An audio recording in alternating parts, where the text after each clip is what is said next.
యేసు ప్రభువుని నమ్ముతున్నావు కదా, లేకపోతే నువ్వు ఒక ప్రవక్తకు శిష్యునిగా ఉన్నావు కదా, యేసు ప్రభువుకి ఒక సేవకునిగా ఉన్నావు కదా, నీ జీవితంలో కష్టం రాదు, నీ జీవితంలో అసలు అప్పు చేయవు, నీ జీవితంలో ఇబ్బంది రాదు, నీ జీవితంలో అనారోగ్యం రాదు అని ఎవరైనా చెప్తే దట్ ఈజ్ నాట్ ట్రూ. వస్తుంది, కానీ దానిలో నుంచి దేవుడు నీకు జయం ఇస్తాడు. హల్లెలూయా. ఇది ప్రభువు చెప్తున్నాడు. దానిలో నుంచి నీకు జయం ఇస్తాడు. ఆ అనారోగ్యంలో నీకు స్వస్థత ఇస్తాడు. ఆ అప్పు బాధలో నుంచి నిన్ను విడిపిస్తాడు. ఆ యొక్క ఏ తీవ్రత అయితే, ఏ కఠినత్వం అయితే, ఏ లేమైతే, ఏ ఇబ్బంది అయితే నువ్వు వెళ్తున్నావో, ఏ ఒంటరితనంలో నువ్వు వెళ్తున్నావో దానిలో నుంచి నిన్ను సువర్ణముగా మార్చి బలపరుస్తాడు. హల్లెలూయా. కానీ రాదు అనేది సత్యం కాదు.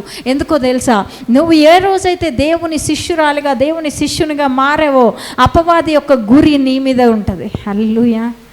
ఎందుకో తెలుసా, దేవుని నుంచి నిన్ను దూరం చేయడానికి.